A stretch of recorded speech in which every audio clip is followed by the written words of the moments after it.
주제가 주제인 만큼 열기 있는 토론으로 인해서 좀 지체된 것 같습니다.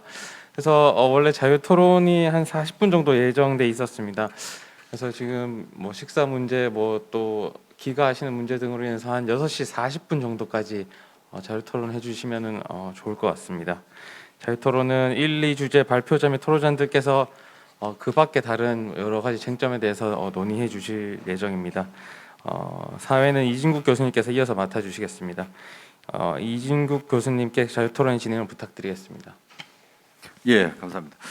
1, 2주제 발표와 토론이 다 끝났습니다. 1주제에서는 우리 형사소송법 개정과 관련한 검찰 피신조서 증거능력과 관련한 문제, 그 이후의 대응책 등과 관련된 것이고, 또 이와 관련된 것이 제2주제에서 논의가 되었습니다. 조사자 정원 제도, 이걸 어떻게 할 것이냐 등의 문제를 다루었는데, 이미 각 주제를 발표할 때 주제 발표도 하시고 토론도 하셨는데, 조금 오늘 이 자리에는 많은 분들이 계시지 않고 실제로는 다 이 유튜브나 다른 SNS에 주로 이제 들어가 계시기 때문에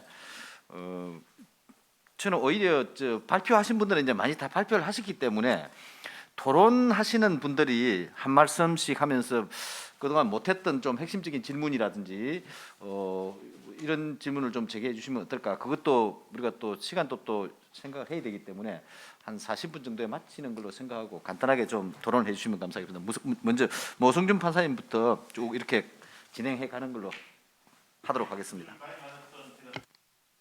싶은데요. 우선 이제 조사자 증언 관련해서 이제 말씀을 드리면, 영미권에 있는 조사자 증언은 좀 어떤 거냐 그러면, 영미권 재판은 프리젠테이션입니다. 우리가 생각하는 그런 재판이 아니고요.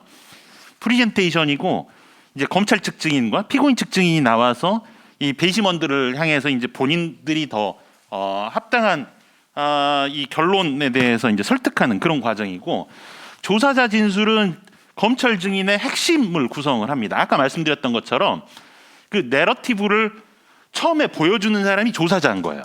그러니까 피해자의 피 묻은 사체로부터 칼, 그래서 어떻게 해서 피의자를 특정하게 됐는지, 그리고 피의자가 한 진술이 알리바이와 관련된 진술이 어떤 부분에서 이 사실과 다른 것인지, 그래서 왜 수사기관은 현재 있는 피고인을 피고인이라고 생각하는 것인지, 범인이라고 생각하는 것인지에 대해서 조사자가 이야기를 하시면, 그 이후에 이제 알리바이와 관련된 증인이 나오고요. 맨 처음에 뭐 피해자 사체를 목격한 증인들이 나오고, 그래서 이거를 맨 처음에 이렇게 보여주고, 그리고 그 이후에 이제 관련 증인들이 나와서 진술하는 형식의 그런 조사자 증언으로 진행하고 있기 때문에 영미권에서는 조사자 증언이 핵심적일 수밖에 없습니다. 우리의 경우랑은 좀 사뭇 다른 것이죠. 우리는 이제 아까 말씀드렸던 것처럼 수사보고와 검찰 피신이 이제 그 역할을 하고 있었다가 없게 되니까 그 역할을 해야 될 것으로 이제 조사자 증언이 해야 될 필요가 있기는 한데, 이제 아까 다 말씀드렸던 것처럼 우리 대법원 판례와 관련된 문제가 있고, 재판 지연으로 해서 재판 지연이 있는 데다가 수사기관은 또 더 법원보다 더 자주 인사이동이 있어서 실제로 좀 불러서 모시기에 어려운 그런 측면도 있습니다. 근데 거기에 더해서 제가 말씀드리고 싶은 것은 특신 상황인데요. 특신 상황이 어떤 경우에 인정이 되고 어떤 경우에 인정이 되지 않고, 특신 상황을 인정하기 위해서는 뭐가 필요한지 아는 판사님이 없습니다. 그런 특신 상황에 대해서 법원이 사실은 잘 몰라왔기 때문에 판단하는 것을 극도로 꺼려왔던 것이고, 이게 그 이유가 아까 말씀드렸던 것처럼 이제 개통 없이 붙어 있거든요. 족보 없이 얘가 딱 붙어와 있기 때문에 어떤 경우에 인정이 된다는 건지 아닌지를 법원으로서는 도저히 알 수 없기 때문에 지금까지 꺼려왔었고, 법원에 계신 분들 중에 이 신용성의 정황적 보장 내지는 무슨 특신 상황에 대해서 아는 사람 자체가 없다, 이런 말씀을 드리고 싶고요. 두 번째는 이제 제가 자랑을 하나 드리자면, 제가 이제 형사재판장을 이렇게 몇 번 했었는데, 할 때마다 저는 우수친절 법관으로 선정이 됐습니다. 우수친절 법관으로 선정이 됐는데 그 기술이 뭐였냐 그러면, 피고인 주장을 한 3분 더 들어줘요. 그러니까 여기 있는 사람 중에 내가 이 사람의 진술을 가장 듣기 싫은 그런 상태가 제일 마지막으로 돼 있는 사람인 것처럼 흉내를 내. 그리고 증인이 필요 없는 것 같아도 한 명쯤은 더 불러줍니다. 그래서 제가 이제 그리고 피고인과 검찰의 주장을 늘 논리적인 순서에 따라서 정리를 해주고 제일 중요한 건 이건데요.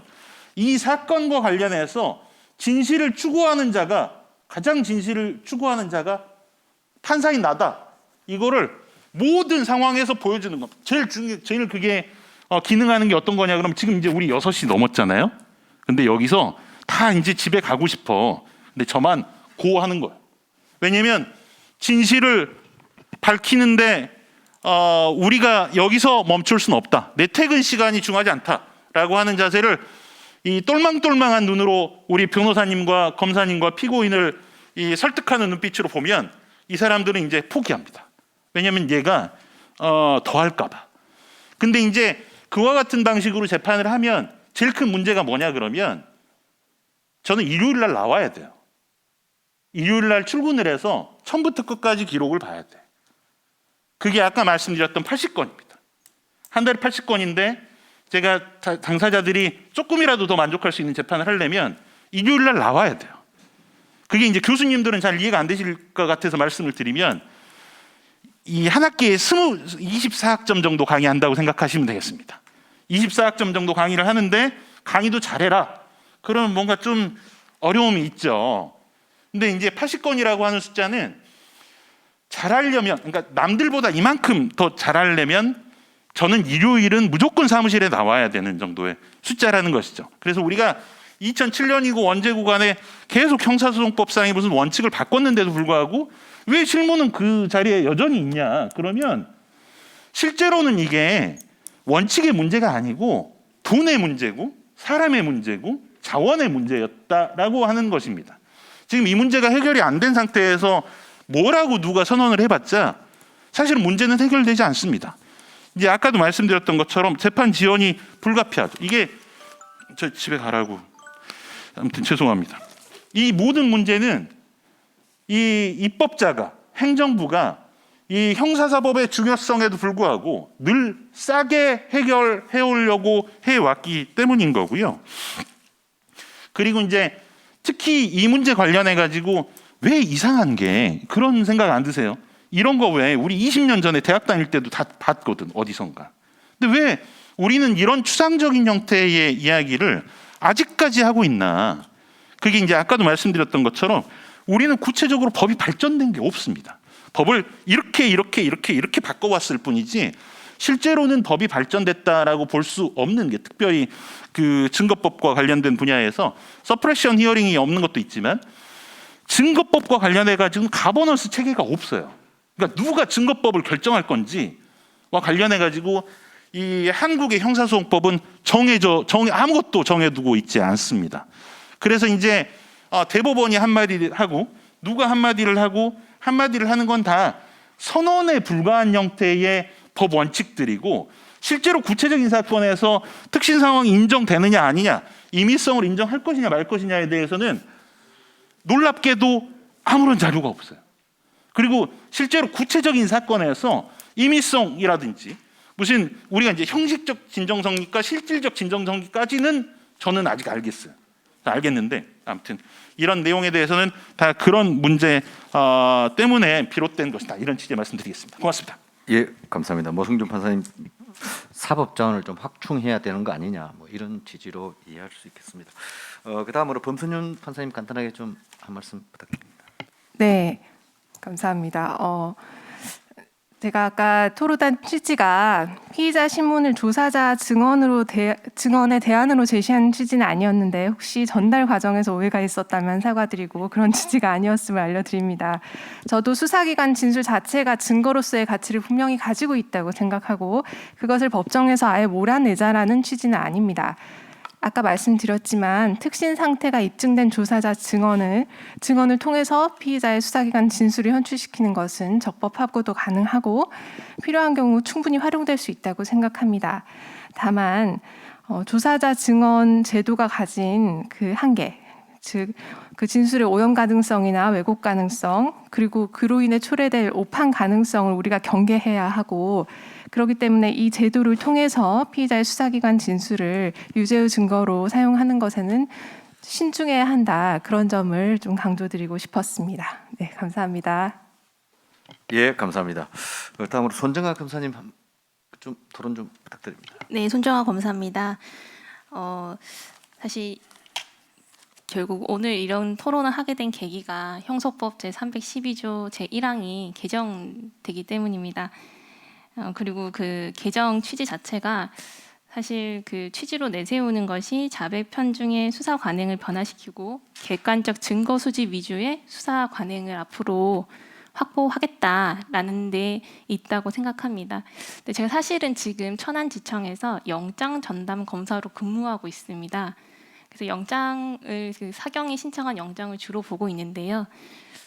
저는 그 수사기관에서의 피의자의 진술 그리고 공범의 진술을 만약에 수집하는 방법이 아니라 향후 객관적 증거 수집 방법으로 이제 수사를 하라라고 한다면 그 방법이 현실적으로 가능한가에 대해서 조금 고민이 있습니다. 왜냐하면 이 지금까지는 이제 객관적 증거라는 것은 피해자가 갖고 있을 수도 있고 피의자가 갖고 있을 수도 있습니다. 그런데 기존에도 피해자, 고소인들은 적극적으로 자기가 갖고 있는 혐의 입증에 필요한 증거를 제출해 왔습니다. 근데 여기서 더 나아가서 우리가 객관적 증거를 수집하려면 결국 피의자의 주변에서 객관적인 증거를 강제 수사로 압수를 해야 됩니다. 피의자의 혐의를 입증할 수 있는 증거는 피의자의 주변에 있는데 그 주변이라 하면 피의자의 신체나 주거지, 회사 사무실 등이 있을 것입니다.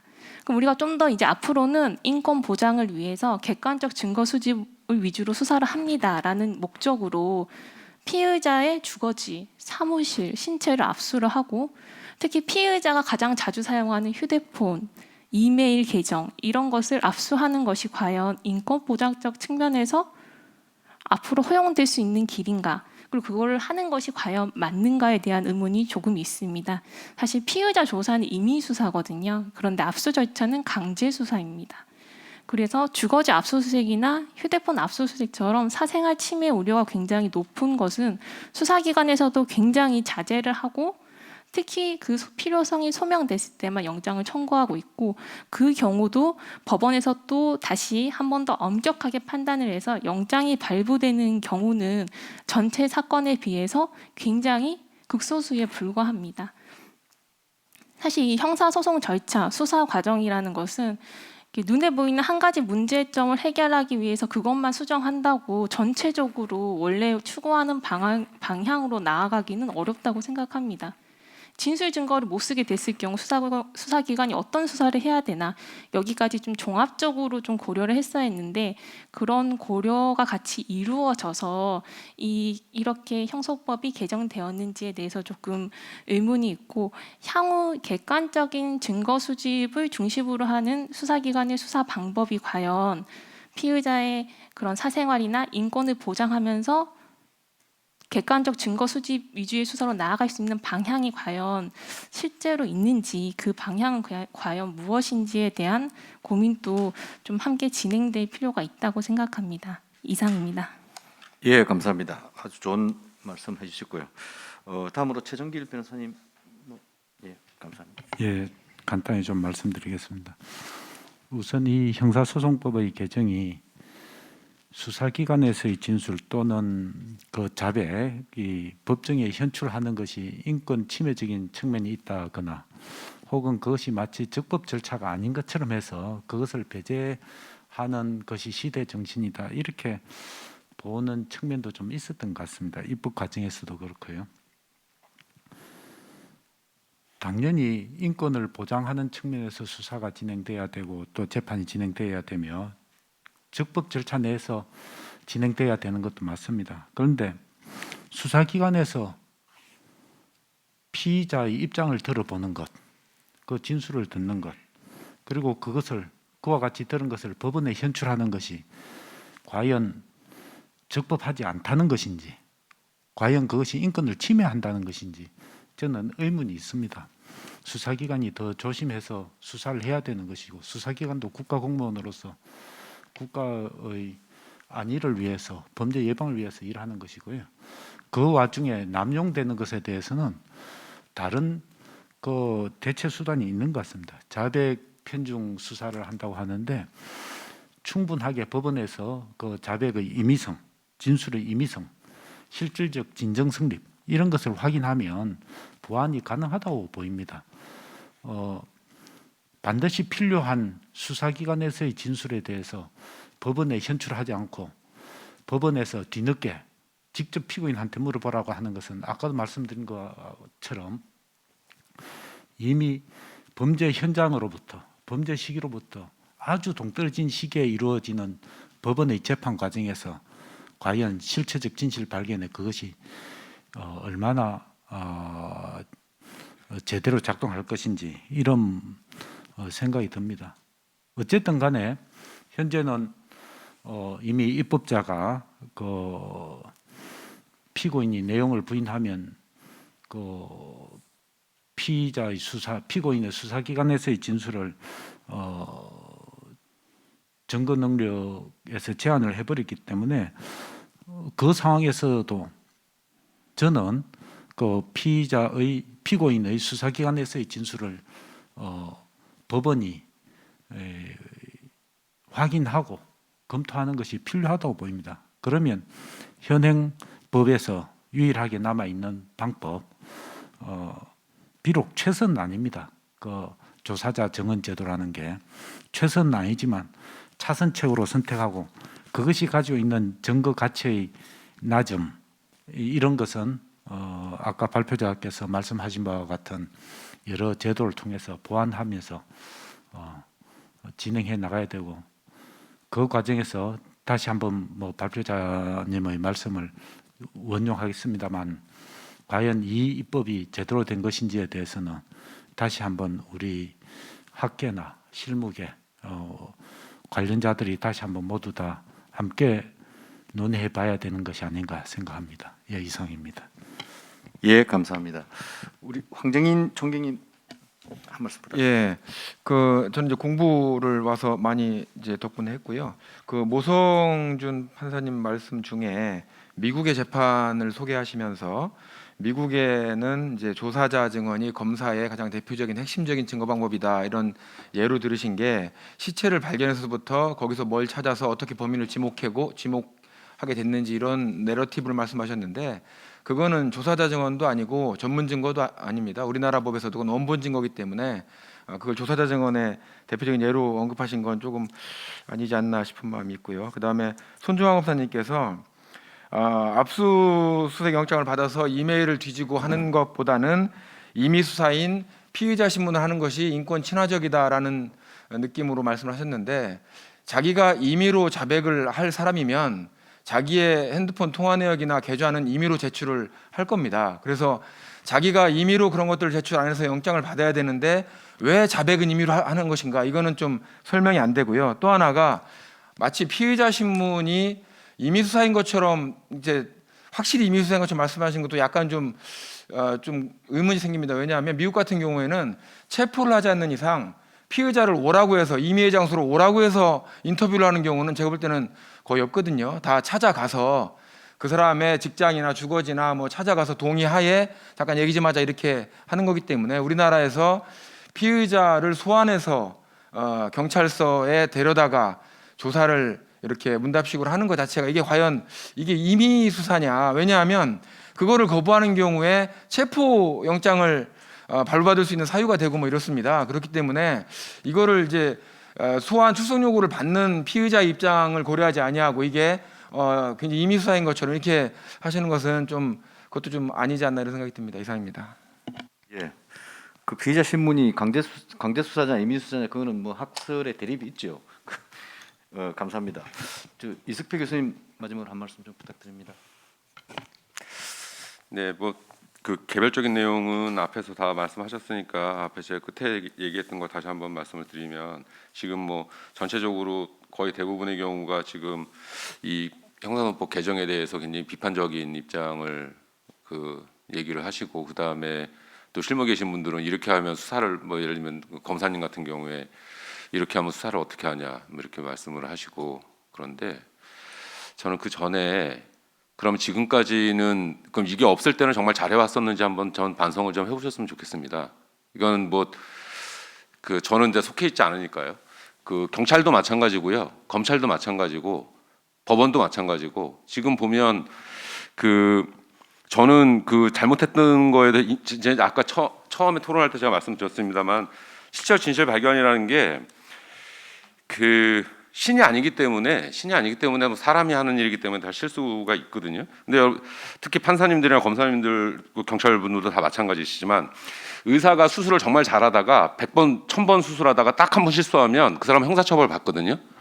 근데 저는 그 검사나 판사가 자기가 잘못했던 거에 대해서 인정하고 사과하는 것도 본 적이 없습니다. 의사는 형사처벌을 본인들 손으로 하면서 그러니까 의사들이 그런 얘기를 하죠. 의사들은 왜 형사처벌하냐고, 저 업무상 과실치사 그거 빼달라고 이런 얘기를 하는 거잖아요. 그러니까 결국은 그거는 뭐 일부다 이렇게 말씀하실지 모르겠는데요. 일부라도 있으면 의사는 형사처벌 된다니까요. 1000번에 한 번이라도 있으면 형사처벌 됩니다. 그러니까 저는 이게 잘못됐고, 그러면 이런 입법이 왜 이루어졌는지에 대해서 먼저 좀 깊게 고민을 먼저 해주시고, 그 다음에 저도 이게 뭐 100% 잘됐다 이렇게 생각하지는 않습니다만, 여기까지 오는 과정에서, 그러니까 아까 우리 모 판사님 그 현실적인 얘기를 해주셨는데, 그러면은 뭐 법원에다가 위에다가 인적 인프라를 더 구축해달라고 요청을 하시든지 뭐 이런 식으로 해서 내부적으로도 좀 뭔가 이거에 대해서 비판하고, 이거 우리가 이러려면 일하기가 너무 힘들다 이렇게만 얘기하지 마시고, 스스로 좀 돌아보시면서 좀 저는 솔직히 말씀드리면 반성부터 하신 다음에 그 다음에 이런 거에 대한 개선을 다시 요구를 하시는 게 좋을 것 같습니다. 네, 마치겠습니다. 예, 이석배 교수님 수고하셨습니다. 지금 마칠 시간이 되었습니다. 우리 지금 오늘 논의가 검찰 피신조서에 관한 312조 1항이 내년부터 이제 시행이 되고, 거기에 따라서 또 피신조서의 그 증거 능력이 경찰 피신과 이제 동일하게 내용 인정 체계로 가게 되었는데, 거기에 대한 대응 등과 관련해서 논의가 많이 있었는데, 어쨌든 우리 입법자는 이 검경 수사권 조정 과정에서 그런 조항을 개정을 했지만, 뭐 인권 보장을 보다 더 강화한다는 취지로 개정을 한 것으로 보입니다. 다만 이제 이걸 시행하는 과정에서 효율성의 관점을 어떻게 고려할 것이냐를 두고 오늘 여러 가지 이제 문제를 지적한 자리였다고 생각합니다. 그래서 오늘 뭐 발표와 토론은 이것으로 마치고, 마지막으로 우리 회의 처음부터 끝까지 이 자리를 지켜주신 홍기태 사법정책연구원장님께 감사의 말씀을 드리고, 우리 김혜정 한국형사법학회 회장님께도 감사의 말씀을 드립니다. 이것으로 마치도록 하겠습니다. 감사합니다. 네, 오늘 공동학술대를 모두 마치도록 하겠습니다. 오늘 소중한 의견은 급격히 변화될 수사 및 형사재판 실무에 큰 도움이 될 것 같습니다. 긴 시간 함께해 주신 여러분께 다시 한번 감사 말씀드립니다. 마치겠습니다.